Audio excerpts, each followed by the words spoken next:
Bom dia, boa tarde ou boa noite para você acompanhando mais uma edição do Com a Palavra. Hoje, com a palavra, a Eternit, personificada em duas figuras, o Luiz Augusto Barbosa, presidente da empresa, e o Vitor Malman, diretor de relação com investidores da Eternit. Luiz, Vitor, obrigado por estar aqui com a gente. Obrigado a vocês. Nós é que agradecemos também. Obrigado pela oportunidade. Seguindo aqui o nosso script, vamos começar bem pelo comecinho. Queria ouvir, começando pelo Luiz, para quem nunca ouviu falar, se é que tem quem nunca ouviu falar, que o Luiz pudesse contar quem é a Eternit, quando ela nasceu e, acho que é o interesse dos investidores, né? O que a empresa faz para ganhar dinheiro. Tá bom. A Eternit é uma empresa nacional, diferentemente do que muita gente acredita, que se trata de uma empresa multinacional. Não é. Ela é uma empresa nacional que existe há 81 anos, uma empresa de capital aberto, que está na Bolsa há muito tempo. Né? Essa empresa tem uma marca que existe fora do Brasil também, porque ela nasceu de uma tecnologia que foi desenvolvida na Áustria há muito tempo atrás, e depois a empresa que desenvolveu essa tecnologia licenciou essa tecnologia e a marca para várias empresas em diferentes lugares do mundo. Então, vocês vão encontrar a Eternit ainda na Áustria, Eternit na Colômbia, Eternit em alguns lugares do mundo, mas são todas empresas totalmente independentes umas das outras, com características societárias totalmente diferentes. Algumas com controladores, com donos. Aqui não. Aqui é uma empresa, é uma corporation, uma empresa que não tem um controlador, não tem acordo de acionistas. Então, realmente, ela é administrada por uma diretoria com a supervisão de um conselho de administração. Então, essa é a estrutura da Eternit, uma empresa que se dedica às telhas de fibrocimento, esse é o nosso principal negócio, que tem também hoje, desde que essas telhas tradicionalmente eram feitas com um reforço de amianto, uma fibra mineral, e desde 2017 nós deixamos de usar essas fibras. Na realidade, a última fábrica parou em 2018 de usar essa fibra, e hoje nós usamos uma fibra de polipropileno que nós produzimos numa unidade nossa em Manaus, a partir de um polímero virgem de polipropileno. Além disso, a gente ainda tem uma mineradora, que é a Sama, que opera em Goiás, com destino exclusivamente para exportação, que é o que a legislação permite. E temos uma fábrica de telhas de concreto em Atibaia, que produz, com a marca Tegula, um produto mais voltado para aplicações, para residências de alto padrão. Isso é basicamente o principal negócio da companhia. As telhas de fibrocimento são produzidas em 4 fábricas diferentes, uma no Paraná, uma em Goiás, uma no Rio de Janeiro e uma na Bahia. E, Vitor, falando então das ações, né? O investidor, ele, claro, salta mais aos olhos o sobe e desce das ações, mas um dos focos principais também é pagamento de dividendos. Como está a política de dividendos hoje da Eternit, Vitor? A Eternit se encontra em recuperação judicial. Né? Certo. Ela ingressou em recuperação judicial em 2018, teve o plano homologado em 2019.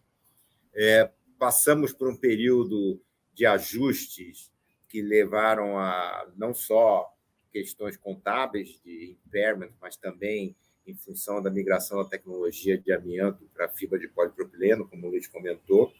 Isso fez com que nós passássemos a ter prejuízos acumulados. Então, nesse período, nós não distribuímos dividendos.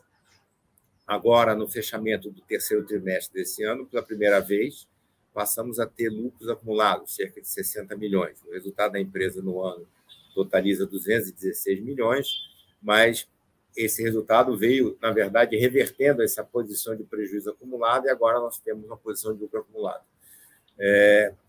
Então, nós vamos estar retomando essa prática natural e obrigatória, né, de uma empresa de pagar dividendos para os seus acionistas a partir, provavelmente, desse ano que vem, com base no resultado desse ano. Até então, né, nós não tínhamos lucros a distribuir. Pelo contrário, nosso patrimônio líquido chegou a ficar invertido, né, virado, e hoje não. Hoje estamos com patrimônio positivo e da ordem de 550 milhões. Então, e dentro desse patrimônio líquido, nós temos, então, 60 milhões de lucros acumulados a distribuir.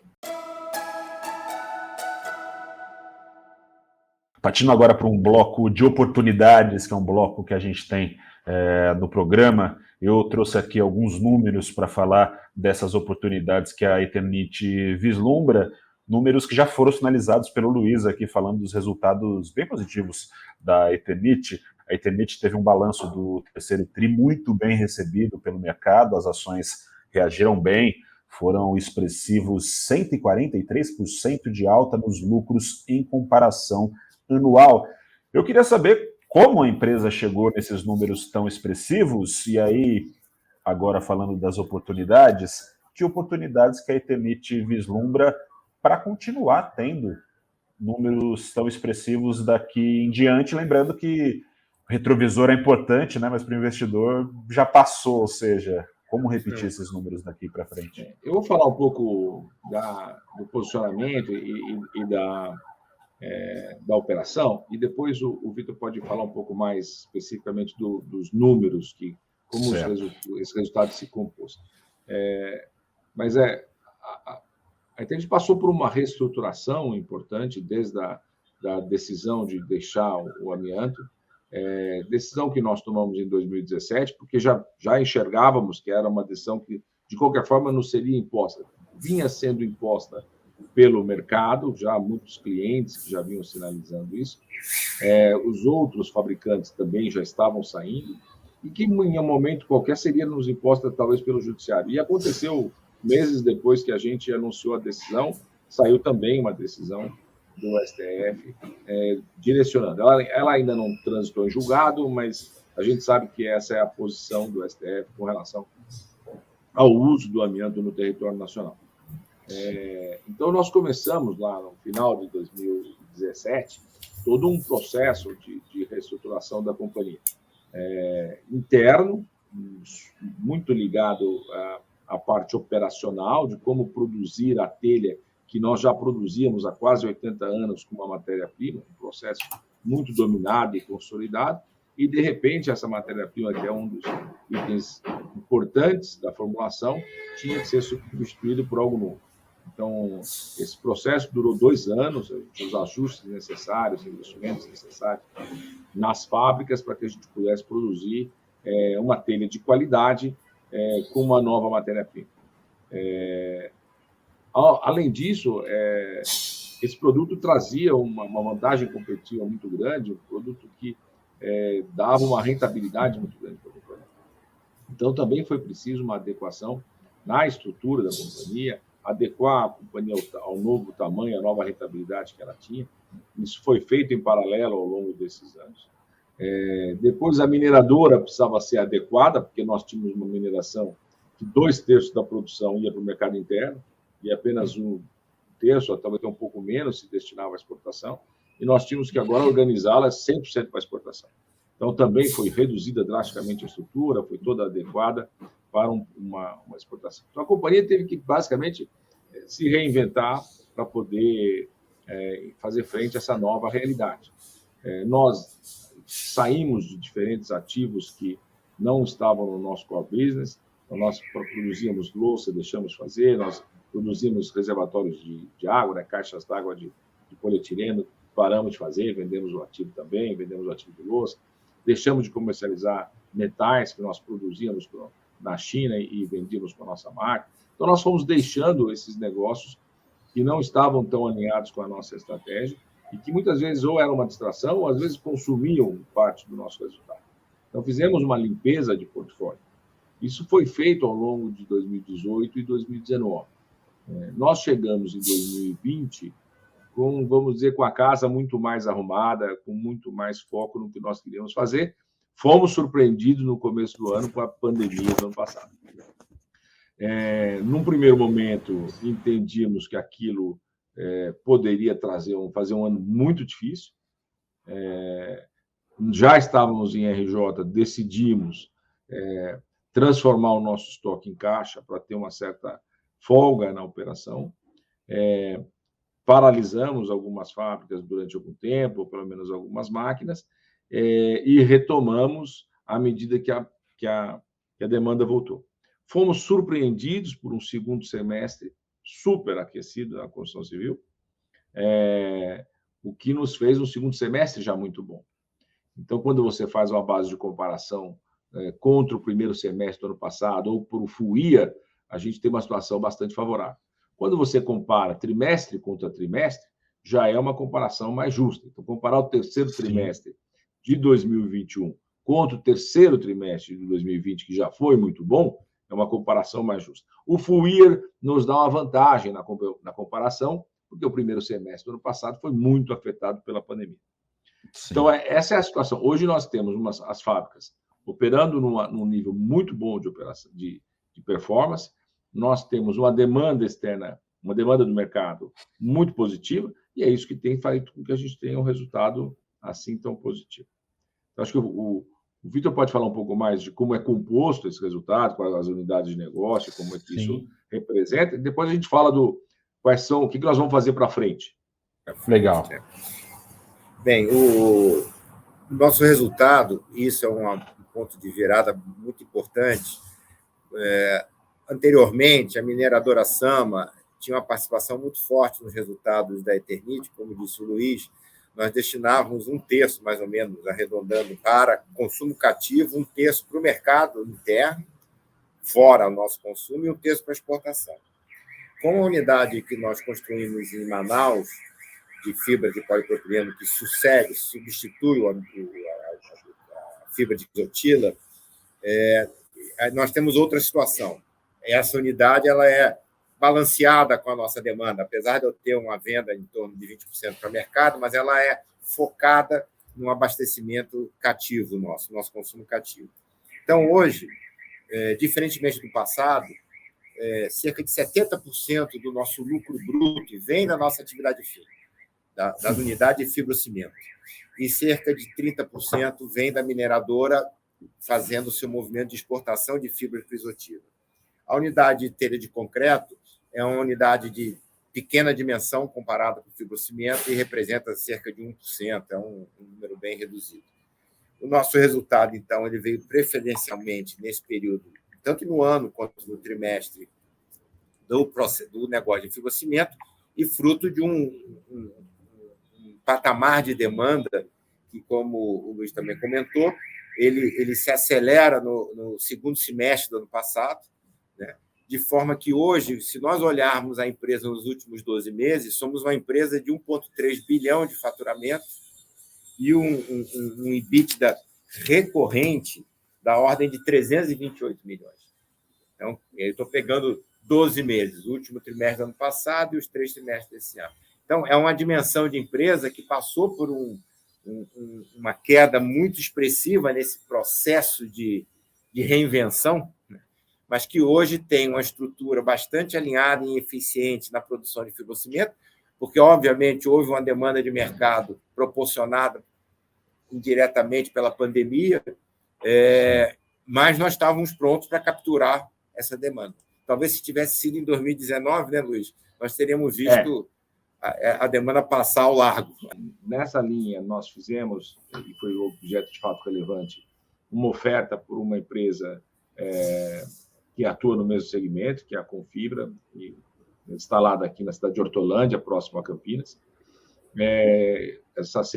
Foi feita uma binding offer, isso foi aceito, nós fizemos due diligence, nós estamos na etapa final de SPA, o que deve nos permitir concluir a aquisição rapidamente.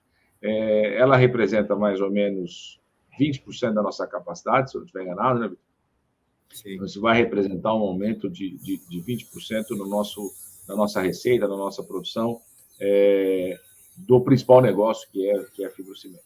Paralelamente a isso, nós temos inovação em algumas coisas. Ainda na tecnologia de fibrocimento, o que a gente observa em países onde a construção civil já está um pouco mais desenvolvida é o crescimento da participação da construção a seco, como se diz, com módulos já pré-fabricados que são, vamos dizer, montados no canteiro de obra. E aí existe espaço para sistemas construtivos baseados na tecnologia de fibrocimento. Mesmo os ativos que nós temos, a gente tem produtos como placas planas, painéis construtivos, e esse é um segmento que a gente vem investindo também. E a gente imagina que ele vai crescer, vem crescendo já desde 2018, 2019, mas a gente acha que ele vai ser bastante representativo no faturamento total da companhia nos próximos anos. E mais numa inovação de tecnologia mesmo, a gente lançou as telhas fotovoltaicas, a gente começou esse processo ainda em 2019, se eu não estiver enganado, a gente fez a primeira apresentação do protótipo. 2019. O ano passado, a gente começou a fazer testes piloto, instalando esses produtos em aplicações reais. Isso aconteceu desde o final do ano passado e agora ao longo desse ano. E, finalmente, em agosto, nós inicializamos a comercialização das telhas fotovoltaicas. A gente vai agora para um bloco de riscos, e eu vou começar por um risco macro. Queria, enfim, situando um pouco os investidores, desde junho, especialmente, a ação da Eternit, assim como praticamente todas as ações ligadas à cena interna, especialmente, tem sido um pouco amassada, né? Embora no ano ainda acumule ganhos. A gente está gravando essa edição do Com a Palavra no dia 12 de novembro. Dentre os riscos, são riscos a que todos estamos expostos, todos os brasileiros estão expostos, né? A gente tem passado por uma espiral negativa de indicadores, em especial juros já subindo e prometendo subir ainda mais, uma inflação que escala e que, de acordo com os analistas, ainda demora para deixar a casa dos 2 dígitos. Não tinha como ser diferente. Na ponta final desse efeito dominó, a gente tem uma expectativa de crescimento sendo achatada para 2022. Dito isso tudo, eu gostaria de saber, para vocês, para o negócio de vocês, qual o tamanho do risco político e econômico, né, que é, no fim das contas, o que resume esse quadro pelo qual o Brasil está passando, tendo em vista o ano de eleições que, na prática, parece que já começou, né? Enfim, mas 2022, um ano de eleição, um ano turbulento. Como é que a Eternit faz para se proteger desses efeitos pelos quais o Brasil tem passado? Deixa eu falar um pouco sobre a particularidade do mercado da construção civil. Eu acho que a construção civil no Brasil tem ainda um déficit enorme frente à população. Então, eu tenho sido muito otimista com relação ao mercado de construção civil. O mercado ficou entre os negócios que foram favorecidos pelas medidas de proteção à pandemia. Durante a pandemia, alguns negócios quebraram, né? Muitas empresas ligadas à parte de entretenimento, serviços, não suportaram, e outros bombaram, sobretudo aquilo que é online, venda por internet, tudo isso bombou. E nesse espaço entre esses dois extremos tem toda uma miríade de cores diferentes, de impactos diferentes nos negócios. A construção civil foi positivamente impactada. Desde o início, as lojas de construção civil foram consideradas essenciais e praticamente não ficaram fechadas em nenhum lugar do país. A população ganhou o auxílio emergencial e ficou com um pouco mais de dinheiro disponível no bolso e teve a sua opção de compra cerceada. Muitas coisas eles não podiam fazer. Não podiam ir ao futebol, não podiam ir ao cinema, não podiam viajar. E além disso, foram forçados a ficar mais tempo em casa. Então, valorizou-se muito o ambiente doméstico e muita gente ampliou, corrigiu, atendeu. Então, a minha percepção é que está havendo uma acomodação nesse momento, a demanda já não está tão grande quanto estava 1 ou 2 trimestres atrás, por conta da abertura da economia novamente, e esse leque de opções para o consumidor voltou, mas a gente está confiante de que essa estabilização se dará num patamar ainda bastante superior ao pré-pandemia. E isso traz uma situação positiva para as indústrias que atendem o mercado da construção civil, que é o caso da Eternit e tantas outras. Então, a gente não está prevendo uma retração da demanda que nos impusesse uma diminuição do nível de atividade em 2022. Pelo contrário, nós estamos imaginando algum crescimento em volume. E também um crescimento em receita por conta do aumento de preço. Então, as matérias-primas estão altas, então o preço médio de tudo subiu, inclusive o nosso. Então, a receita também não deve ter uma diminuição. Um ponto importante é que aí não o mercado de construção civil como um todo, mas o nosso mercado, ele é muito mais impactado por disponibilidade de renda, especialmente nas classes B, C e D, do que por taxa de juros. Porque o nosso produto não é de incorporações imobiliárias, né? Eu vendo para construções individuais, claro, grandes galpões, mas então, para nós, é muito mais relevante, por exemplo, como foi o auxílio emergencial do ano passado, que deu uma subida na nossa demanda, e, da mesma forma, será agora. O aumento de juros está mais ligado ao mercado de grandes incorporações. Um ponto importante de resiliência, né, que foi o termo que nós usamos na nossa mensagem desse trimestre, é que, ao longo desse período também, a nossa área comercial fez um trabalho belíssimo de pulverização, de atingir os pequenos varejos, e, com isso, torna a nossa posição mais sólida no ataque da concorrência, né? Não é através de distribuidores que a gente chega ao cliente final. E, finalmente, nós temos uma dívida bancária de 38 milhões de reais, pequena, e ela é com taxas prefixadas, né? É fruto do financiamento da construção da fábrica de Manaus, e ela é de 7% ao ano, travada. Então, o cenário de taxa de juros, é claro que se toda a atividade econômica sofreu impacto, nós também sofreremos, mas de primeiro impacto, ele não é o nosso principal fator. O principal fator é a disponibilidade de renda para manter a demanda do nosso produto. Ainda falando dos riscos, a gente já falou que passou por uma parcela desses riscos, a empresa está numa transformação, né, abriu mão do amianto, mas eu queria só situar quem está acompanhando do problema que foi o amianto, trazendo aqui algumas notícias. Uma notícia, por exemplo, de 2014, quando a Eternit foi condenada a indenizar em 1 milhão uma família de um trabalhador que teria morrido em decorrência da exposição ao amianto. Uma outra notícia aqui de 2020, uma reportagem do portal Intercept que acusa a Eternit de ter pago médicos que abafassem mortes pela mesma exposição do amianto. Nesse ano, a Justiça suspendeu atividades de uma subsidiária da Eternit que produz amianto, enfim. Dito isso tudo também, eu gostaria de saber, entendo que seja do interesse de quem já investe, quem tem ações da Eternit ou que pensa em se associar à Eternit, eu gostaria de saber de vocês em que pé que estão eventuais processos que a empresa, porventura, ainda tem na Justiça ligados ao amianto dessas águas passadas. E também o que a empresa tem feito para, e eu vou citar aqui as 3 letrinhas da moda, o ESG, o que a empresa tem feito para se enquadrar nessas 3 letras, para quem também não está a par do que é ESG, a sigla em inglês para investimentos com critérios ambientais, com critérios sociais e que focam também no respeito a regras de governança. Tá bom.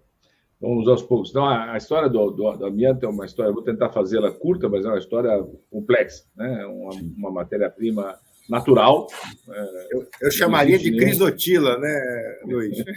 É que o amianto é uma família de minerais. Acaba sendo o batismo que todo mundo dá. Existem alguns, mas alguns são mais agressivos do que outros.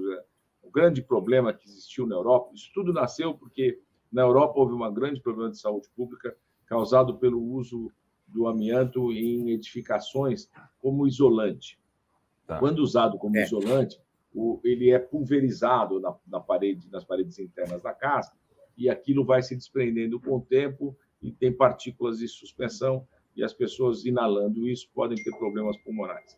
Isso aconteceu muito na Europa, o produto foi desenvolvido e descoberto comercialmente no começo do século passado, teve uma aplicação muito vasta e muito rápida, porque o produto tinha propriedades muito boas, térmicas e mecânicas, e acabou que, depois de um tempo de uso, começou a se conhecer que essa doença poderia acontecer caso as pessoas fossem expostas ao produto em suspensão durante um período prolongado.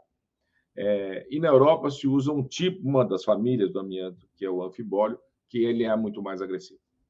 Bom, então, no Brasil, primeiro, não é o tipo de amianto que se usa o crisotila, que é muito menos ofensivo. Segundo, esta aplicação não existe.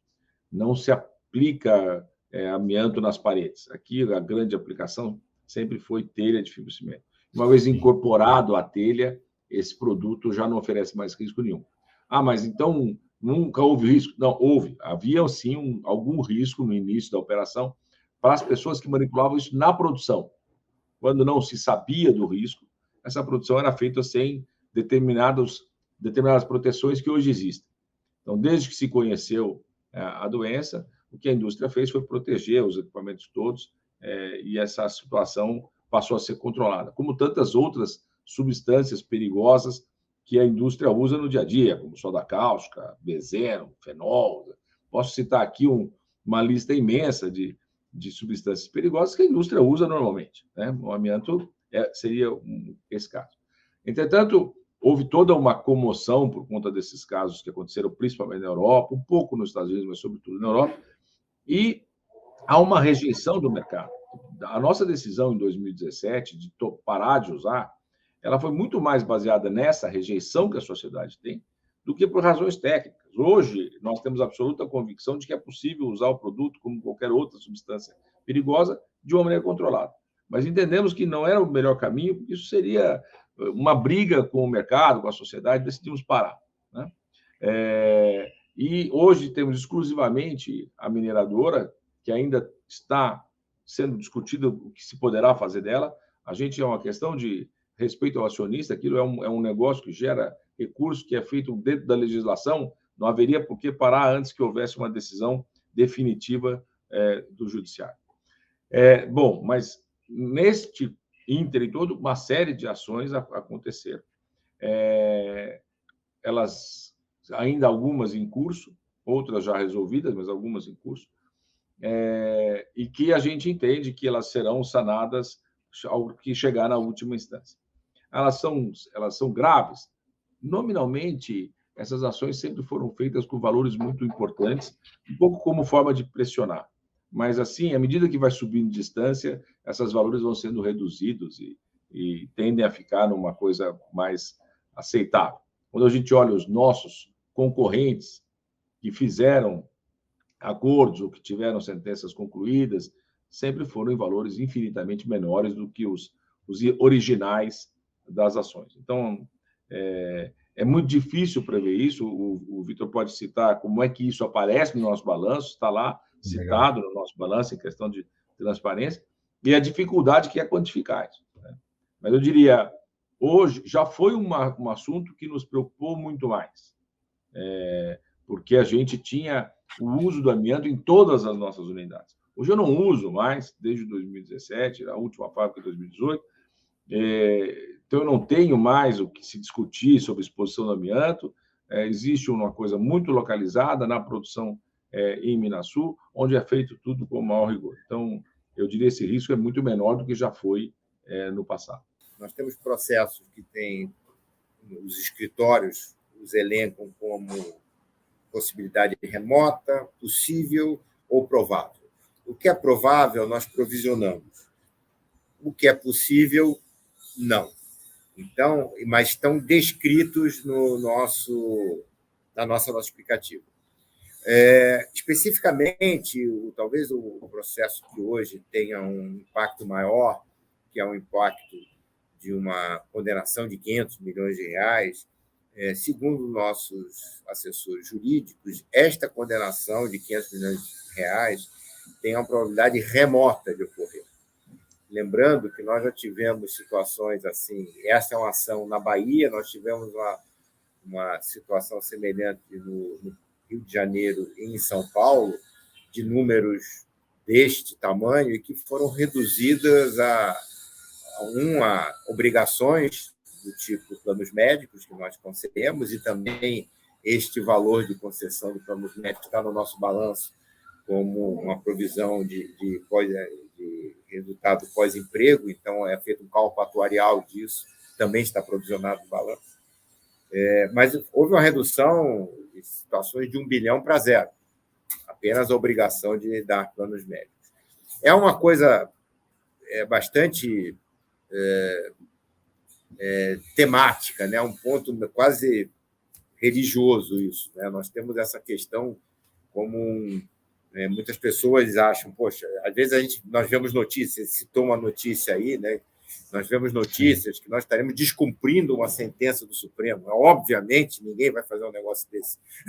Se não fosse permitido, né, nós teríamos paralisado, como paralisamos, como você falou. Recentemente, isso é uma decisão de primeira instância que nos mandou paralisar, quando existe uma ação no Supremo Tribunal que julga a constitucionalidade da ação de Goiás.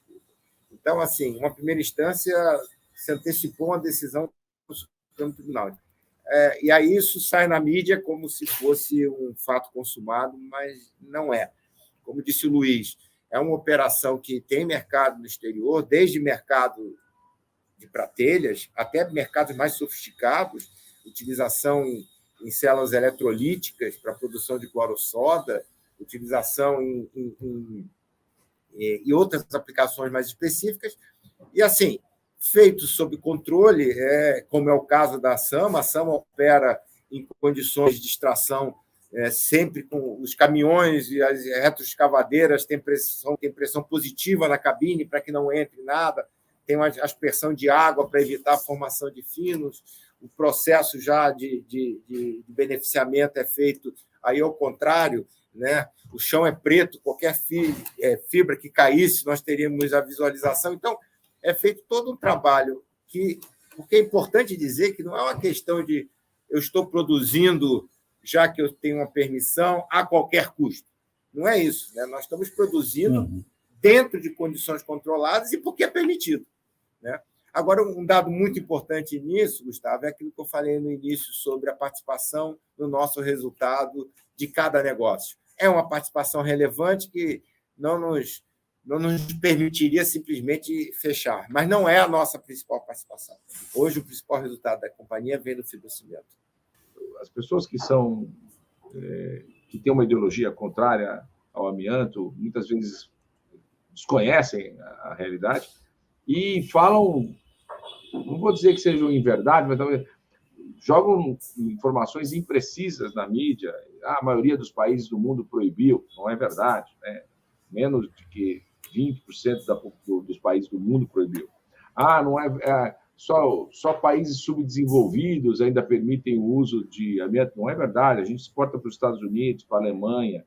Então, são inverdades, imprecisões que muitas vezes levam a opinião pública a uma desinformação. O que eu sugiro é o seguinte: nós temos um cuidado muito grande com todas as informações e toda vez que alguma coisa relevante acontece com relação às nossas questões do amianto, a gente publica fato relevante.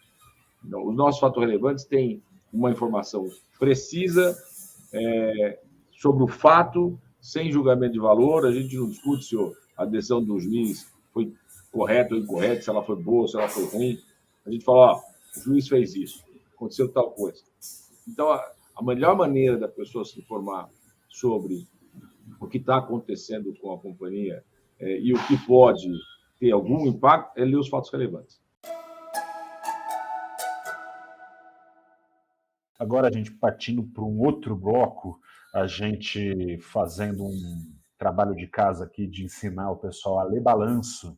Eu queria ouvir de vocês que 3 métricas, 3 ou mais, se vocês quiserem sugerir, mas pelo menos 3 métricas, que vocês consideram essenciais entender para entender em que pé que estão as operações da Eternit. Um ponto fundamental é o que nós reportamos no nosso relatório, é o EBITDA ajustado. E que Quando a gente bicho fala é esse, ajustado, Vitor? por que é ajustado? EBITDA, assim, eu sou de formação de engenharia, né? Então, antigamente, para fazer fluxo de caixa era fácil, era o lucro, voltava a depreciação, isso era a disponibilidade de caixa. Acabou. E aí ficou, quando eu virei financeiro, comecei a ver variação de capital de giro, etc, etc. O EBITDA, na verdade, é a volta desse conceito mais simples. É o que seria uma geração de caixa fruto das operações, tá? Sem considerar variações de giro, que no longo prazo tenderiam a convergir para o mesmo valor. Então, o EBITDA é como se fosse uma geração operacional de caixa antes do pagamento de juros, de impostos da depreciação, que seria uma pseudo-geração de caixa num regime de competência. Por isso que não tem variação de giro. Eu não quero ser muito técnico, mas seria quanto eu gerei de caixa no ano. Pode ser que eu receba isso tudo nesse ano, eu posso receber um pouquinho no ano que vem em função da variação do giro. E por que ajustado? Porque existe uma série de fatores não recorrentes que são classificados dentro do EBITDA. E a gente, então, procura tirar isso e dar uma conotação mais próxima possível à operação. No passado, né, em 2018, 2019, o nosso EBITDA ajustado era superior ao real, porque nós estávamos fazendo muitos ajustes, muito baixa de ativo.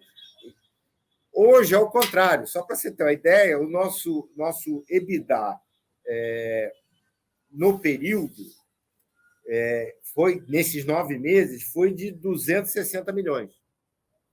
O contábil foi de 288.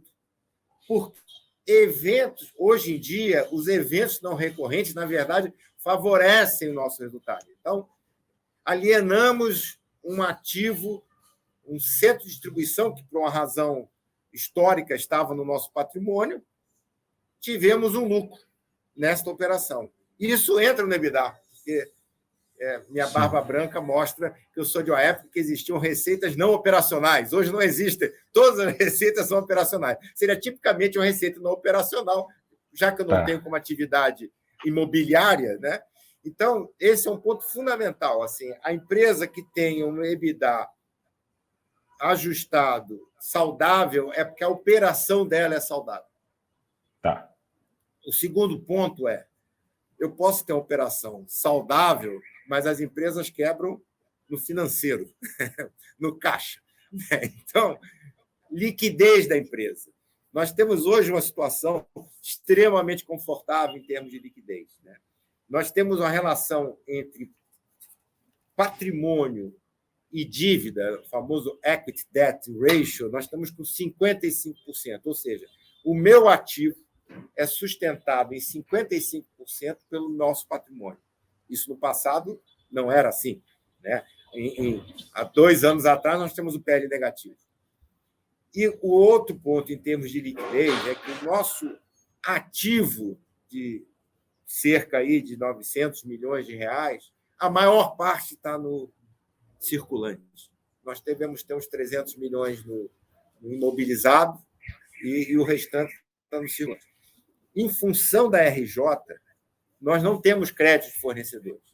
O capital de giro operacional típico é o quê? Recebíveis, mais os estoques, menos o que eu recebo de crédito do meu fornecedor. É o que eu preciso bancar. Como nós não temos crédito de fornecedor, o nosso capital de giro é 100% nosso. Cerca de 250 milhões entre recebíveis e estoques. Então, a empresa... Então, o primeiro ponto é resultado.